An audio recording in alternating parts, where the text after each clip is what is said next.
Ça c'est moi. Et ça, c'est là où j'ai grandi. En Bourgogne, il a été bien élevé aux bons produits de son père, cuisinés par sa maman.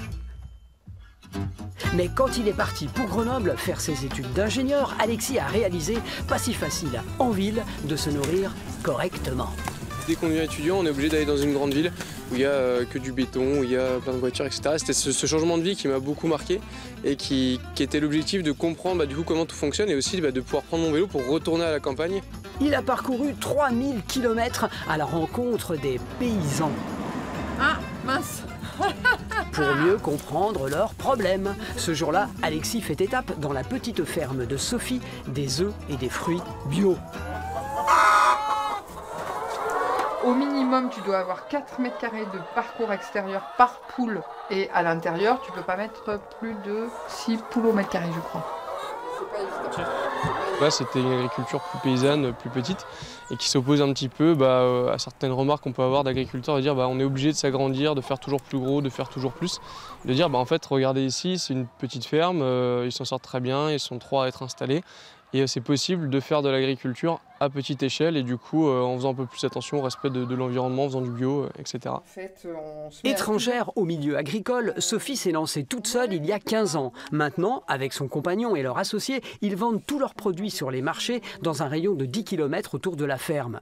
Tous 3 gagnent au moins le SMIC et arrivent même à prendre quelques vacances. On reste dans la maîtrise de ce qu'on fait de A à Z. C'est-à-dire de la production, à partir du moment où on est dans nos champs et où on produit, c'est nous qui faisons nos choix. Et ensuite, en transformation et donc en vente, on fixe nos prix, les prix qui nous permettent de vivre à peu près. Il faut que pour le futur, on s'intéresse à toutes ces personnes qui sont non issues du milieu agricole, qui sont de plus en plus nombreuses. C'est des personnes qui du coup sont pas stéréotypées ou n'ont pas du tout d'expérience dans l'agriculture. Et du coup, ils arrivent souvent avec des projets très novateurs, innovants. Des paysans qui s'interrogent, qui inventent. Alexis en a rencontré des dizaines. Et des chercheurs aussi, très critiques envers le modèle encore dominant, l'agriculture intensive et polluante.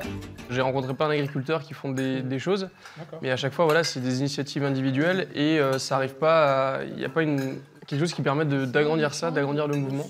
C'est un peu à l'image de notre société aujourd'hui, c'est-à-dire que dans la société d'aujourd'hui, on parle d'environnement, d'écologie. Il y a des initiatives individuelles, mais notre société telle qu'elle fonctionne aujourd'hui ne nous permet pas en fait, de passer à la grande échelle. Pour Alexis, il faut massivement investir dans l'accompagnement des nombreux agriculteurs qui voudraient produire de façon plus humaine, plus naturelle. Le jeune ingénieur se verrait bien formateur en agroécologie.